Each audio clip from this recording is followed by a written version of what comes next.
Assalamualaikum warahmatullahi wabarakatuh. Salam sejahtera untuk kita semua. Pertama-tama, kami ucapkan puji serta syukur atas nikmat yang Allah Subhanahu wa taala limpahkan karena telah memberikan rahmat kesehatan dan keselamatan untuk kita semua. Kami dari kelompok 3 dari mata kuliah akuntansi keuangan lanjutan pertama. Perkenalkan, di sini ada saya Destianti Ruhtini dengan NPMC 101900036.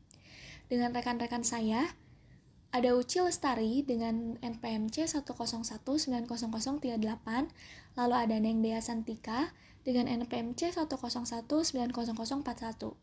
Dan yang terakhir di sini ada Siti Jahro Salbiah dengan NPMC 101900050. Di sini kami akan memenuhi tugas yang diberikan oleh Ibu Anissa Nurfitriana, SEMAK, mengenai materi yang akan kami paparkan saat ini terkait dengan kantor agen, cabang, dan pusat. Langsung saja ke poin yang pertama di sini yang akan dipaparkan oleh rekan saya, yaitu Uci Lestari. Baik, terima kasih. Di sini saya akan memaparkan poin yang pertama mengenai kantor pusat.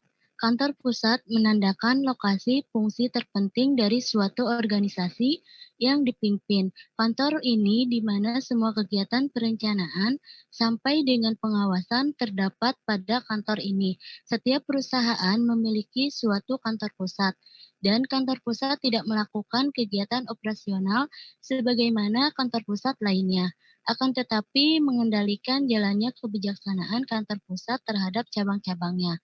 Ketika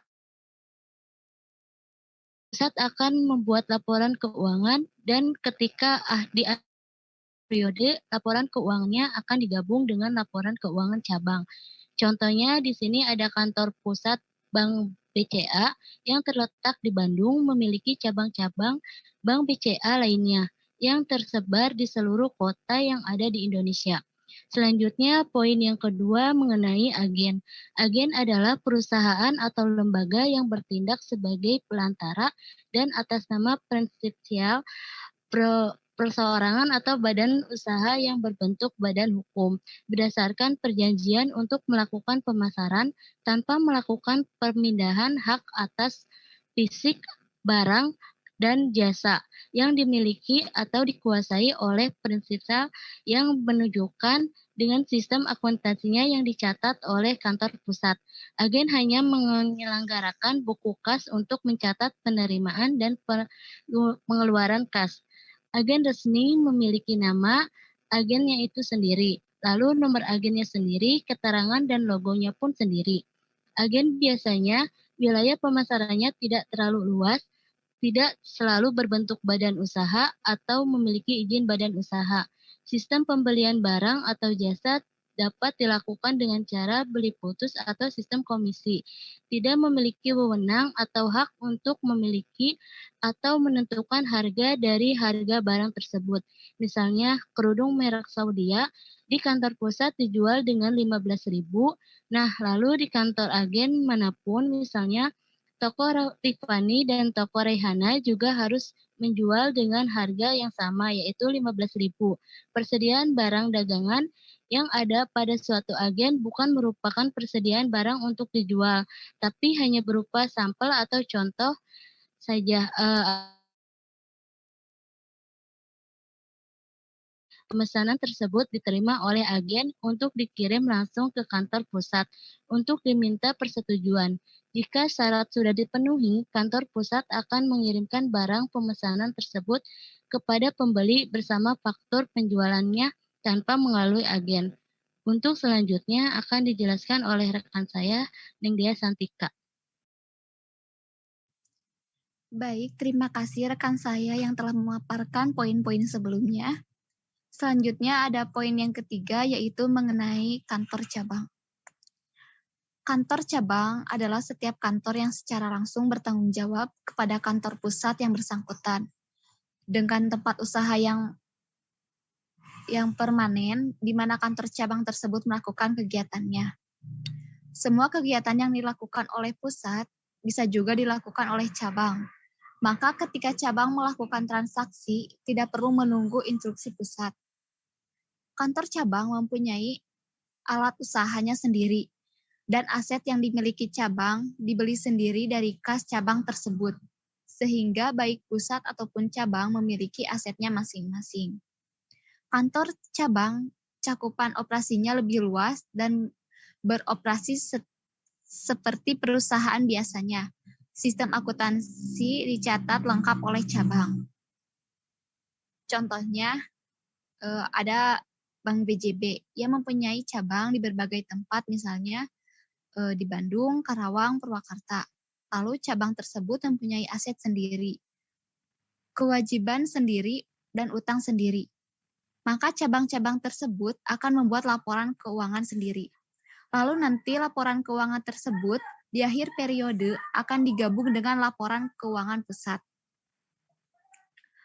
Lalu, apa itu perbedaan antara agen dengan cabang? Untuk agen sendiri, agen dibentuk sebagai perwalian kantor pusat yang diberi wewenang menjalankan fungsi penerimaan pesanan barang, sedangkan transaksi yang akan dilakukan oleh kantor pusat secara langsung. Agen tidak memiliki persediaan barang dagangan. Barang dagangan yang ada di agen hanya berfungsi sebagai contoh produk atau sampel saja. Persetujuan terhadap syarat-syarat penjualan sepenuhnya terletak di kantor pusat. Administrasi penjualan, pengumpulan piutang, dan administrasi lainnya diselenggarakan oleh kantor pusat. Adapun akuntansi untuk agen tidak menyelenggarakan pembukuan untuk sistem akuntansi keuangan. Untuk kepentingan akuntansi, agen hanya mengadministrasikan dengan cara menyimpan dan melaporkan bukti-bukti transaksi berbentuk nota, kwitansi, dan dokumentasi sumber lainnya untuk diserahkan kepada kantor pusat. Lalu adapun cabang ini dibentuk oleh kantor pusat untuk menjual barang atau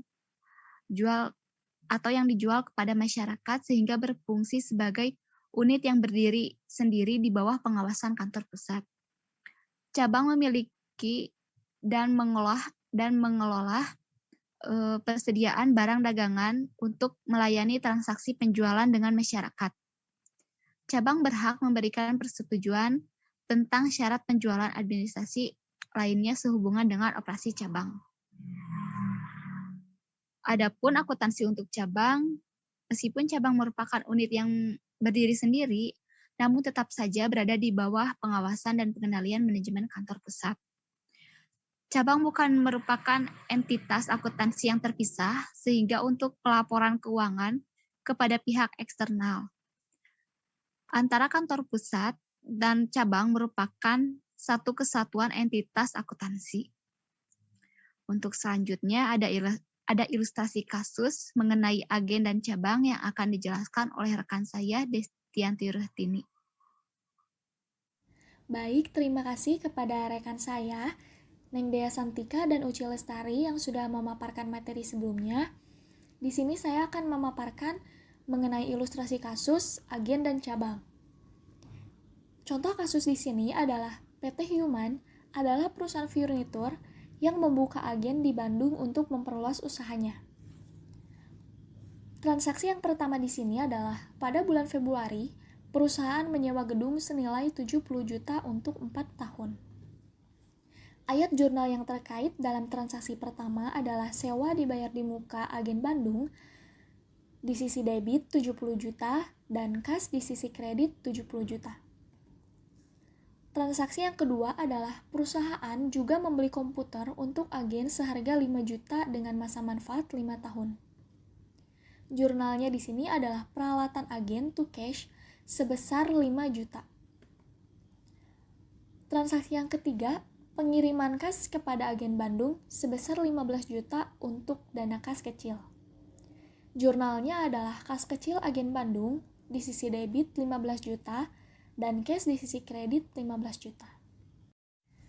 Transaksi yang keempat adalah perusahaan mengirimkan sampel furnitur seharga 50 juta.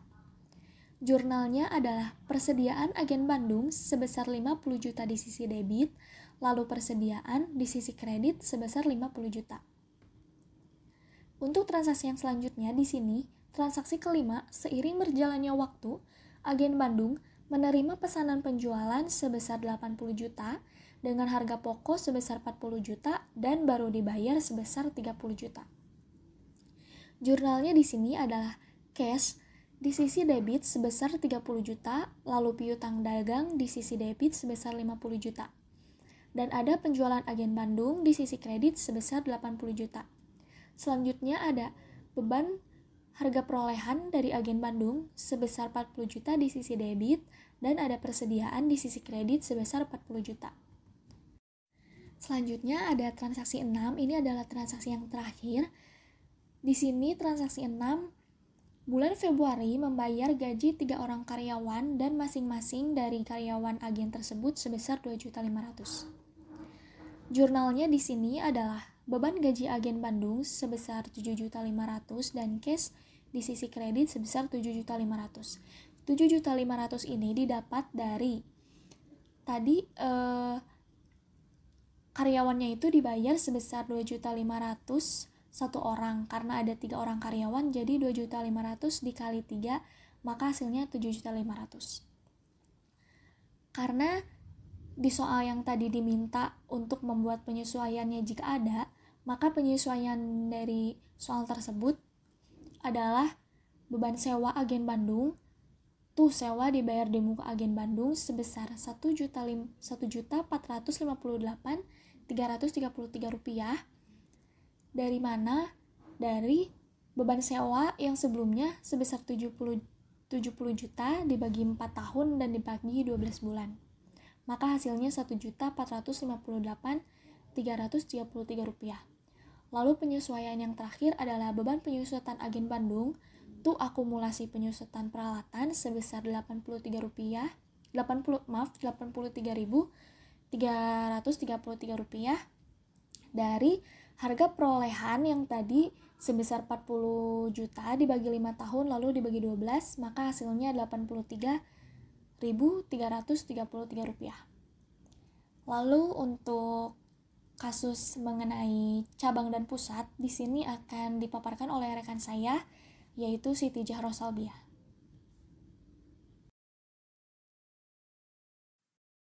Baik, terima kasih untuk rekan-rekan saya yang sudah memaparkan sebagian teori dari tentang agen pusat dan cabang dan untuk ilustrasi kasus agen dan cabang.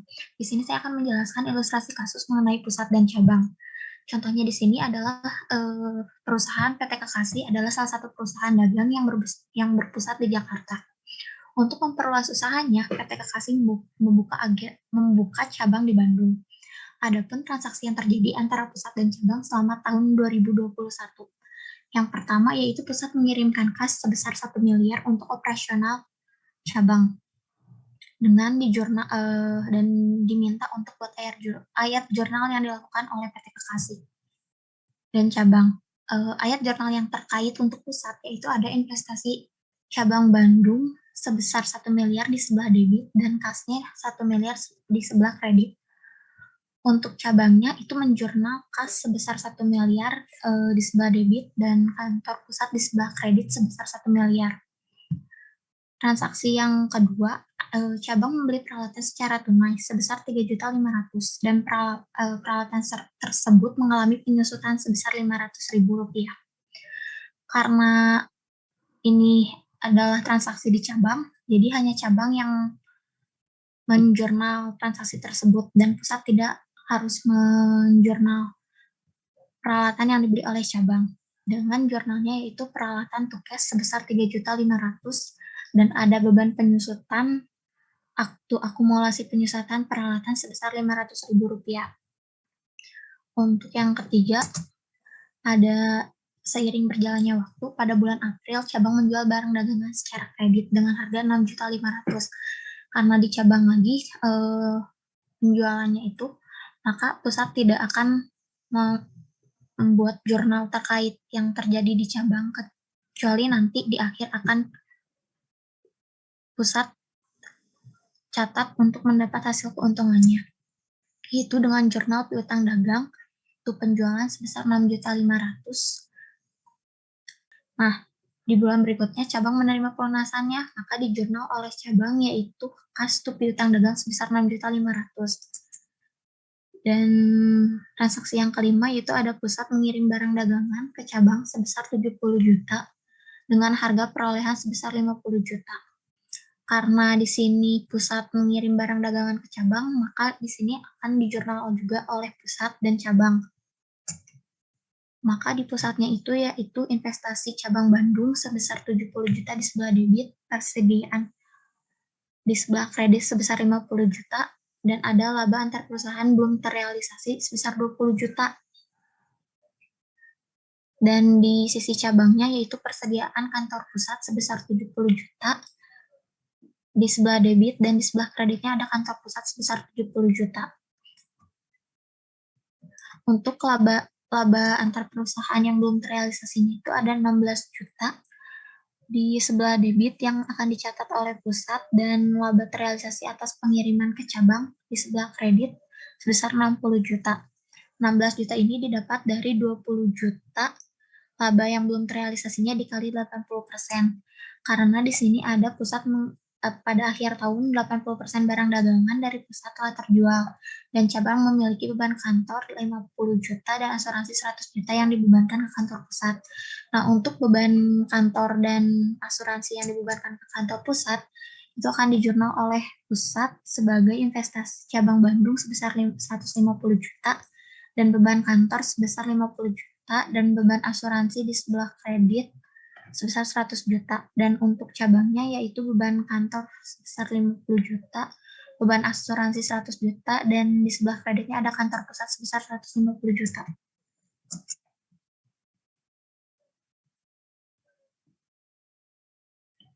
Sekian dari ilustrasi kasus yang terkait untuk pusat dan cabang. Demikian presentasi mengenai agen cabang dan pusat yang telah kelompok 3 paparkan. Mohon maaf bila terdapat banyak kesalahan. Wassalamualaikum warahmatullahi wabarakatuh.